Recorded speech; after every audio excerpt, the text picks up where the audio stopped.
സംസ്ഥാനത്തെ എല്ലാ കുടുംബങ്ങൾക്കും ഭൂമി നൽകുക എന്ന ലക്ഷ്യത്തോടെ സംസ്ഥാന സർക്കാർ ആരംഭിച്ച പട്ടയ മിഷൻ പദ്ധതിയുടെ പട്ടയമേള മാനന്തവാടി താലൂക്ക് ഓഫീസ് കോൺഫറൻസ് ഹാളിൽ വെച്ച് നടന്നു. റവന്യൂ മന്ത്രി കെ രാജൻ ഓൺലൈനായി പരിപാടി ഉദ്ഘാടനം ചെയ്തു. രാഷ്ട്രീയ ജാതിമത വർണ്ണ ലിംഗ വ്യത്യാസമില്ലാതെ എല്ലാവർക്കും ഭൂമി നൽകുകയാണ് കേരള സർക്കാരിന്റെ ലക്ഷ്യമെന്ന് അദ്ദേഹം കൂട്ടിച്ചേർത്തു. സംസ്ഥാനത്ത് വിവിധ കേന്ദ്രങ്ങളിലായി 10,002 പട്ടയങ്ങളാണ് ഇന്ന് വിതരണം ചെയ്തത്. ജില്ലയിലെ വൈത്തിരി താലൂക്കിൽ 23ഉം മാനന്തവാടി താലൂക്കിൽ 17ഉം സുൽത്താൻ ബത്തേരി താലൂക്കിൽ 1 പട്ടയവുമാണ് ഗുണഭോക്താക്കൾക്ക് വിതരണം ചെയ്തത്.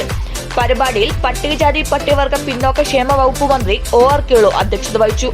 ജില്ലാ collector doctor DR Meghashree, Mananthavady നഗരസഭാ chairperson CK Rathnavalli, Mananthavady block panchayat president Justin Baby, Mananthavady sub collector Athul Sagar, ദുരന്ത നിവാരണ വിഭാഗം ഡെപ്യൂട്ടി കളക്ടർ MJ അഗസ്റ്റിൻ, തഹസിൽദാർമാരായ PU സിത്താര, ജയപ്രകാശ്, MS ശിവദാസൻ, മാനന്തവാടി നഗരസഭാ കൗൺസിലർമാർ, വിവിധ രാഷ്ട്രീയ പാർട്ടി പ്രതിനിധികൾ തുടങ്ങിയവർ പരിപാടിയിൽ പങ്കെടുത്തു.